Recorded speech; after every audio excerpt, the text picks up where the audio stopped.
Ladies and gentlemen, good evening. The Foreign and Expatriates Ministry stressed that in relation or in retaliation to the Turkish authorities which forced the Syrian civilian plane to land in Ankara airport and searched it before allowing it to take off, there were no prohibited goods on board. In a statement, the ministry said that the Syrian plane took off from the Moscow International Airport yesterday at about 14:26 p.m. with a number of Syrian and Russian passengers on board the plane. After that, they entered into the Turkish airspace, and the Turkish warplanes accommodated the plane and forced the pilot to land in the Ankara airport.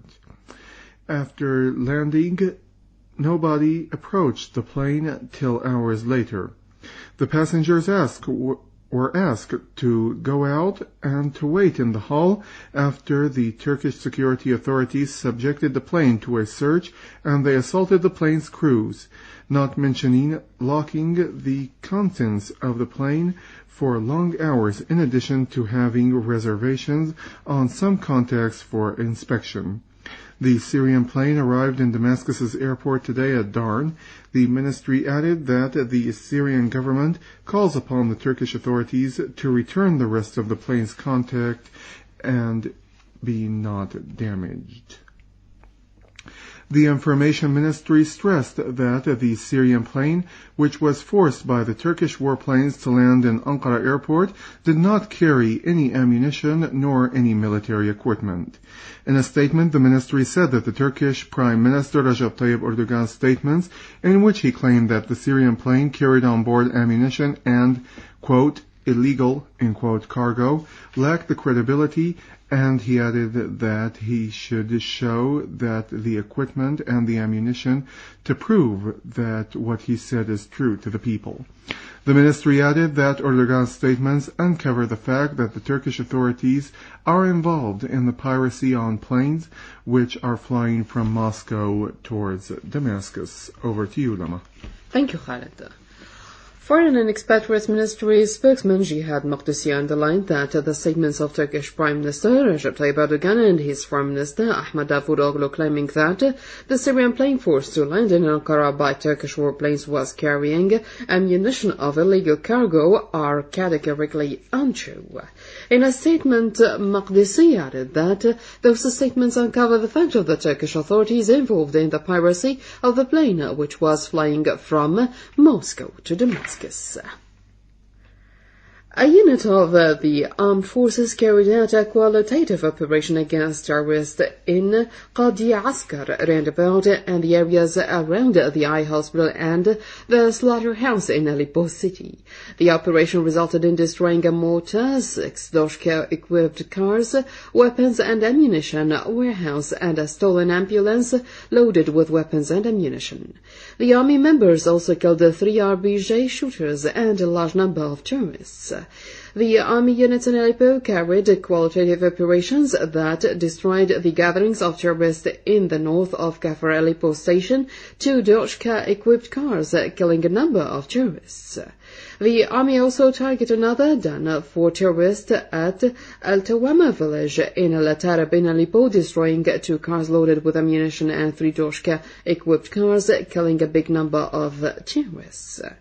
In Aleppo countryside, terrorist Bassem Sha'ban, a leader of an armed terrorist group, was killed, and terrorist Majid Jum'a al-Khalid, another leader of an army terrorist group, was wounded during clashes between the two groups that resulted in killing 9 terrorists and wounding 15 others, in addition to destroying 7 motorcycles and 2 cars used by terrorists in Kafr Halab town. Over to you, Khalid. Thank you, Lama. In related news, an armed terrorist group has assassinated the citizen Diab al-Mashai in the house of his father, member of the People's Assembly, Muhammad Khair al-Mashai, and in the village which is near the Aleppo countryside. The news reporters in Aleppo said that 50 terrorists stormed into the area on Thursday, and they attacked the house and they shot him dead. The units of the armed forces dismantled 12 explosive devices, each of which weighed around 12 kilograms, and they were planted by terrorists on the agricultural routes in the Zabdin farms, which are in Damascus countryside. A unit of the armed forces found 9 mortar rounds in a farm on the outskirts of the same town in the eastern Ghouta of Damascus's countryside. Within the same context, the army units eliminated an armed terrorist group that was attacking the citizens in the town. Meanwhile, the armed forces released the citizen Ahmad al-Halfan from the Mleha town, who has been kidnapped by an armed terrorist group 1 week ago. The units of the armed forces clashed with an armed terrorist group which attacked the citizens and the law enforcement forces in the Za'faraniye area and in the Rastan countryside in Homs. The clashes resulted in the killing and the wounding of 9 members of the armed group. The authorities seized a number of rifles, bombs, and ammunition. This included the C4 highly explosive material in an apartment which was registered to Ali Jamal in Latakia city, which the terrorists were using to manufacture explosive devices. Also, an armed terrorist group attacked a bus carrying citizen workers coming in from the Lebanese territories a few minutes after entering from the Arida border crossing point on the Syrian-Lebanese border territories. The attack resulted in the killing of 8 civilians and the wounding and the injury of 8 others, who were taken to the Basil Hospital in the city of Tartus. The director of the Basil Hospital said that the 8 bodies arrived at the hospital and they were put into refrigerators, adding that they were not identified. He said that the injuries were between the gunshot wounds and chest and limb wounds, and the other injuries were all treated. Over to you, Lama. Thank you, Khalid. An armed terrorist group burglarized a truck loaded with bread on Salqin Haram Road in the countryside of Idlib. A source in the province said that an armed terrorist group blocked the truck's way to Haram city and forced the driver to head to an unknown place with the aim of putting pressure on the inhabitants of the city to engage into the terrorist operations carried out by the gunmen in the region. Prime Minister Dr. Al-Halaqi stressed that the national economy is good and the government's strategic storage secures self-sufficiency of food materials, strategic goods and oil derivatives. Meeting chairman of the Engineers Syndicate, Walid Ghazal, the members of the syndicate's office, Premier Al-Halqi, hailed the engineers' efforts in supporting the comprehensive development process, expressing the government's readiness to provide necessary support to meet their needs. 104 citizens from Aleppo who got involved in the recent events but did not commit murders were released after turning themselves in and handing over their weapons to the competent authorities. The Ministry of Justice said that the persons were released after pleading not to take up any arms against the government and not to commit any act that might harm the Syrian security and its stability. The Syrian People's Assembly has strongly condemned the escalating Israeli violence against the Islamic and the Christian sanctities in the occupied Palestinian lands, the last of which was when a number of Zionist settlers protected by the occupation forces stormed into the Aqsa Mosque square and attacked worshippers and prevented them from performing the Friday prayers, not to mention the decreasing Christian sanctities in the occupied Palestinian lands, and particularly in Jerusalem, and the profanity with racial writings.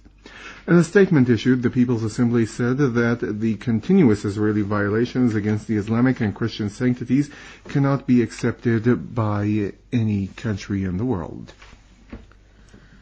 Interior Minister General Mohammed Ash'ar stressed the ministry's readiness to provide all facilitations to the Philippine nationals in Syria. During a meeting with the Philippine Deputy Foreign Minister, Ash'ar stressed that the situation of Philippine babysitters will be settled, particularly those in Aleppo City. The talks dealt with current situation in Syria and the aggression against other countries in the region and the world. Secretary General of Hezbollah Hassan Nasrallah stressed that his party's stance on the ongoing events in Syria is clear and it has not been changed in spite of all pressure. In a speech broadcast on a Manar satellite channel, Nasrallah said that he is still calling for a political solution through national dialogue and ending bloodshed in Syria, pointing out that the situation in Syria is dangerous on Palestine, Lebanon, Iraq, Turkey, Jordan, and the whole region. Back to you, Khaled. Thank you, Lama. The Iraqi Prime Minister Nouri al-Maliki has reiterated that the sole solution for the crisis in Syria is the peaceful solution and the non-interference in the internal affairs, and that all parties come to the negotiation table to reach a resolution that all the Syrian political affiliations will agree on. In a press conference following his talks with the Czech counterpart in Prague, al-Maliki called upon all countries who are holding weapons to the Syrian opposition and infiltrating into the Syrian territories to stop and not to interfere in the Syrian internal affairs and to act positively to help for finding a solution. A shipment of the Russian airplane arrived in Al-Hasakeh province to be distributed to the families who have fled their houses due to the armed terrorist group's crimes and took refuge in the province. The Hasakeh governor said that the aid indicates that there is a deep cooperation and friendship relation between the Syrian and the Russian people, adding that the aid will be distributed in coordination with the Syrian Arab Red Crescent in the Hasakeh province. Over to you, Lama. Minister of Agriculture and Agrarian Reform Subhi Abdullah stressed the important role of the Women General Union, the Committees on Family and Women in the People's Assembly, and the representatives of Arab regional and international organizations in rural women empowerment, particularly in villages affected by current events in Syria. Participating in the two-day workshop entitled Small Enterprises for Rural Women and Their Role in the Rural Development Process, held at Sham Hotel, Minister Abdullah said that organizing this workshop came to stress the women's essential role in the national development process.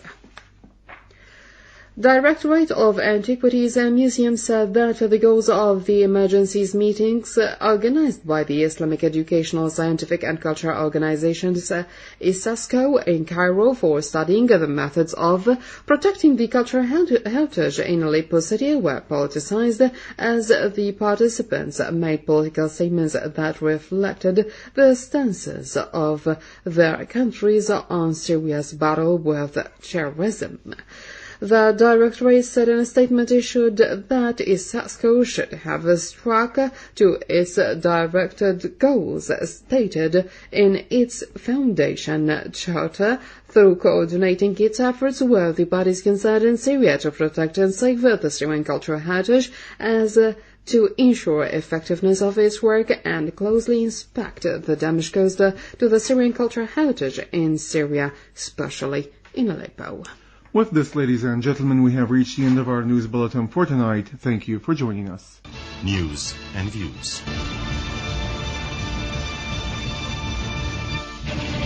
Ladies and gentlemen, good evening. In the hot race to the White House, the two candidates for president compete in showing obedience, or rather submission, to the Zionist lobby through an auction on promises to give all sorts of support to Israel. In this race, both Democratic, Obama, and Republican Romney have demonstrated their keenness on commitment to keep Israel superior, not only in facing all the Arab states, but also regarding Iran and Turkey. U.S. President Barack Obama has boasted of being the top U.S. president to support Israel, which is true actually through figures and statistics.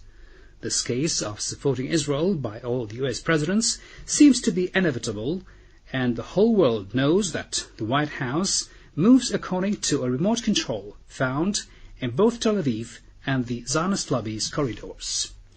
Based on that fact, it is pointless to bet on any U.S. president, regardless of being Democrat or Republican, as it has been proved that all those who formerly bet on any of the U.S. presidents turned out to be mere dreamers, as no one will ever change this American ideology towards Israel.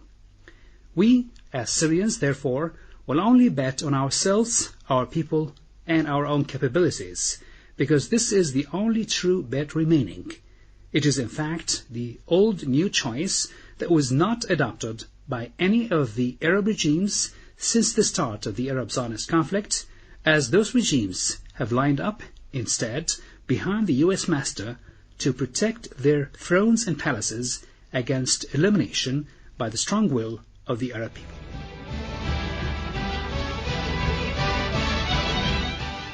That was News and Views from Damascus Radio.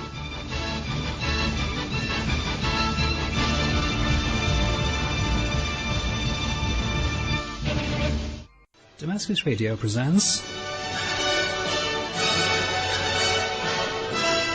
Syrian Local Press Review. Ladies and gentlemen, good evening. The Syrian newspapers published today highlighted the following headlines and news items. The Syrian passenger plane forced to land by Turkish authorities in Ankara airport arrives in Damascus. Foreign and Expatriate Ministry, the Syrian civilian aircraft forced to land in Ankara airport carry no weapons on board. Information Ministry, Syrian plane carries no ammunitions or military equipment. Foreign Ministry, statement, Erdogan and David Oglo on Syrian plane carrying ammunitions or illegal cargo are untrue. Terrorists killed, Doshka-equipped cars destroyed, weapons seized in several provinces, 2 persons injured in explosions near the Ministry of Higher Education in Damascus. 140 citizens from Aleppo released after turning themselves in. Premier Al-Halqi, national economy good, engineers are government's partners in development process. The People's Assembly condemns continuous Israeli violations against the Islamic and Christian sanctities in occupied Jerusalem. Nasrallah calls for political solution in Syria through national dialogue. Britain admits that British extremists intend to join fighters in Syria. Al-Maliki urges peaceful solution to the crisis in Syria. Shipment of Russian aid to be distributed in Hasaka. In its editorial, Athora newspaper said that with regard to the Turkish authorities forcing Syrian civilian plane to land in Ankara airport and searching it before allowing it to take off, there were no prohibited goods on board. The Daily said that the Syrian plane took off from Moscow airport yesterday at 14:26 p.m. with a number of Syrian and Russian passengers on board. After entering the Turkish airspace, Turkish warplanes accompanied the plane and forced the pilot to land in Ankara airport. After landing, nobody approached the plane for 2 hours. The Daily pointed out that it is a must here to clarify the fact that the plane's contents were already listed on the bill of landing and the payload, adding that the plane was carrying no weapons or prohibited goods in accordance with the unblemished national or international reputation fact of the Syrian Arab Airlines. The Daily called upon the Turkish authorities to return the rest of the plane's contents, pointing out that there might be articles in the international laws and agreements that allow a state to search planes passing through its airspace, but the problem is the Turkish government's flagrant violations of these laws and agreements through forcing the plane to land despite the fact that the pilot did not refuse to modify the flight's course, which exposed the safety of the plane and the passengers to threats because of the sudden appearance of the Turkish warplanes without warning, not to mention the inhuman keeping of the civilian passengers for many hours and assaulting the crew. The newspaper said that the hostile Turkish behavior is an additional evidence on the aggressive policy adopted by Erdogan's government, taking into account the training, harboring, facilitating and infiltration through its borders and bombing the Syrian territories. The Daily concluded that despite the condemned hostile behavior of the Turkish government, this will not affect Syria's commitment to the friendship relations between the Syrian and the Turkish peoples, which are greater and much more important than any government.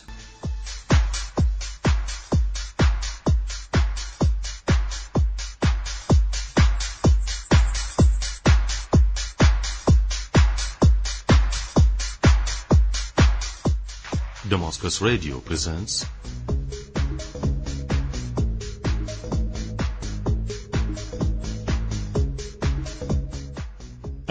Newsweek.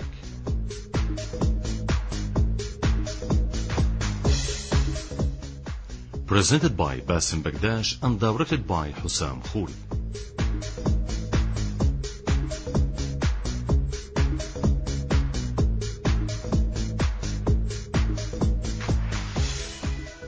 President Bashar al-Assad visited on Saturday the Martyrs' Monument on Qasim Mount on the 39th anniversary of Tishrin, or the October Liberation War, which restored the dignity and pride of the Arab nation.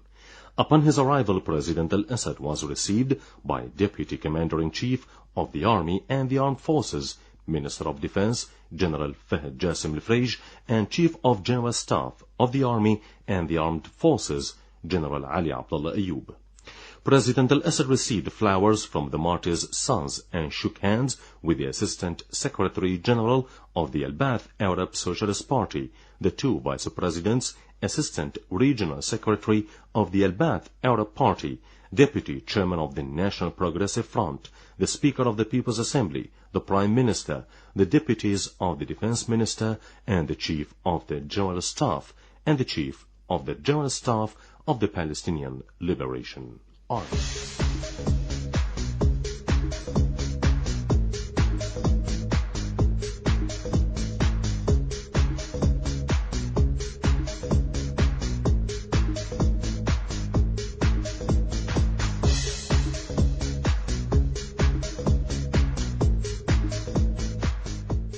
Prime Minister Dr. Wa'il Halqi inaugurated At-Talaqi, or the Meeting in English satellite channel and Syrian FM radio station as part of a new system that highlights political, social and economic national issues. During the inaugural ceremony, Al-Halqi said that the Syrian media will belie the defamatory allegations of misleading media.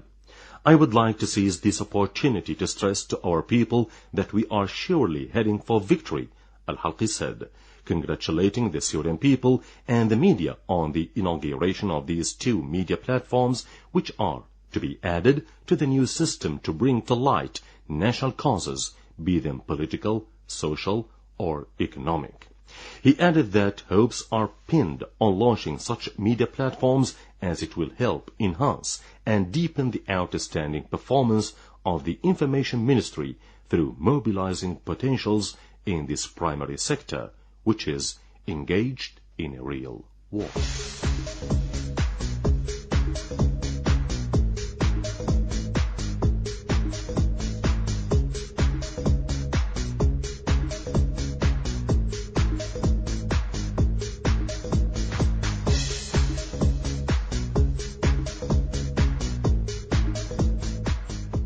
Iraqi Prime Minister Nouri al-Maliki said that terrorism hits Syria today, represented by Al-Qaeda, which we see in the city streets of the neighboring countries, calling on all states to unite efforts to combat terrorism. Iraq stands against the logic of overthrowing the regimes by force. It also stands against interference or invasion on any country, al-Maliki added in a statement in Moscow. He affirmed that there is a call for dialogue among all Syrian sides, saying the side which rejects dialogue should be obliged to go to the dialogue table, warning that the continuation of crisis in Syria may reflect on the other states in the Middle East. Al-Maliki underlined that his country neither supports the authority nor the opposition in Syria, adding that he holds contacts with Russia, the Arab League, the UN former envoy to Syria, Kofi Annan, and the UN current envoy to Syria, Lakhdar Ibrahimi, to resolve the crisis in Syria peacefully.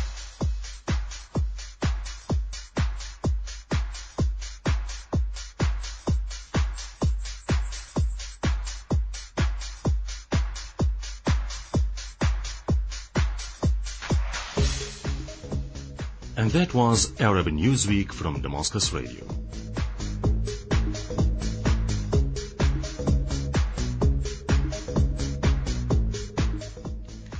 Best regards from the staff of Damascus Radio here in Damascus, and especially from our director, Hussam Khouri.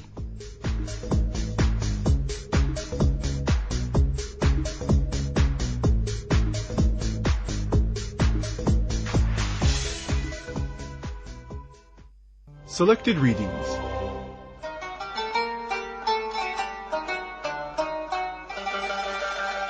A weekly program written by Ma'moon Samra,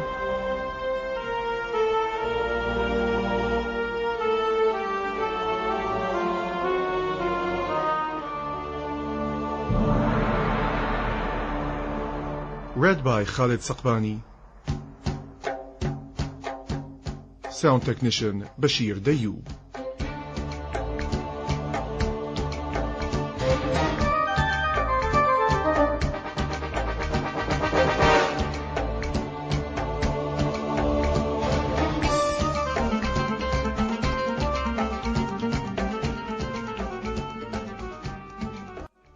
Ladies and gentlemen, good evening, and welcome to a new episode of our weekly program, Selected Readings.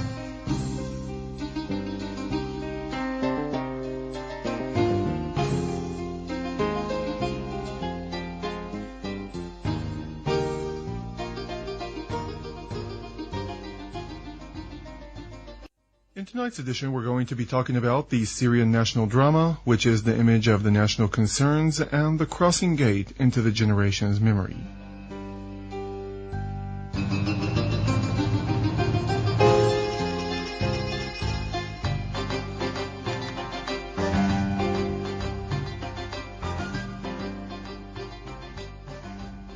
The Syrian national drama reflects the high sense of awareness of the Syrian actors and the importance of this human value through the scores of the works which have been done in the memory of the Arab spectators. The works of the national drama have not been limited to the films only, but they also extended to enrich the balance of the Arab series with a lot of drama series, which dealt with the national patriotic issues. The most prominent of which is the drama series Az-Din al-Qassam. This series talked about the important phase of the struggle of the Arab people in Syria and Palestine against the British colonization. The drama actor Nejdat Ismail Anzour has been able to achieve 3 works about the struggle of the Syrians against the foreign colonization. The first work was named The End of a Brave Man, in which the director Anzour was able to convey an important period of the modern Syrian history. This period started with the embarking of the French troops on the Syrian coast and the eruption of the Syrian Revolution. The drama series was presented with an artistic vision where the national line went along with the social one, recording the important features of the sincerity of the Syrian people and their rejection of the injustice.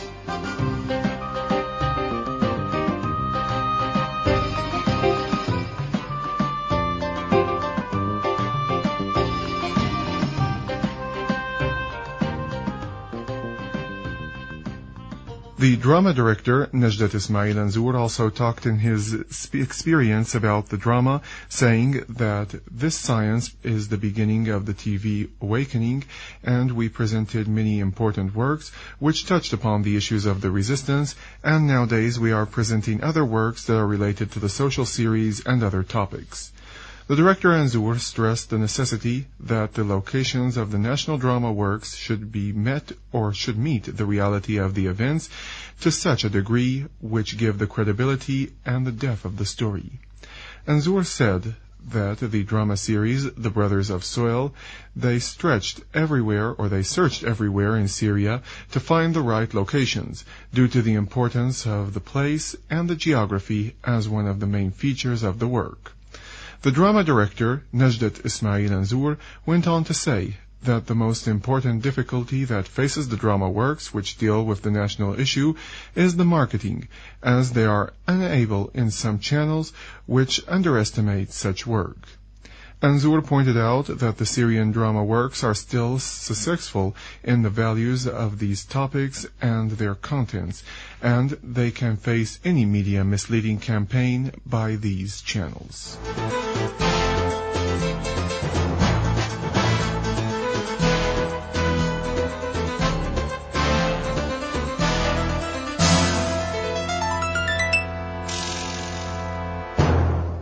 With this, ladies and gentlemen, we have come to the end of our episode for tonight. Till next week with a new Selected Readings, we wish you all the best from Damascus Radio, and good night.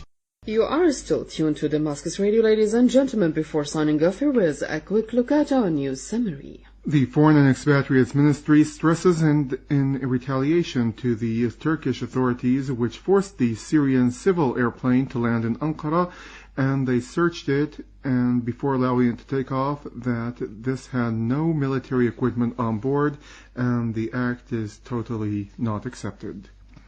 The Information Ministry stresses that the Syrian plane that was forced by the Turkish authorities to land in Ankara did not carry any ammunition or military equipment on board.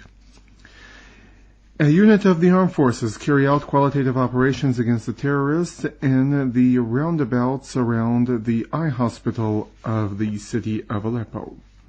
Also, the armed terrorist group assassinated the citizen Dib al-Mashai in his house, or in the house of his father, who is a member of the People's Assembly.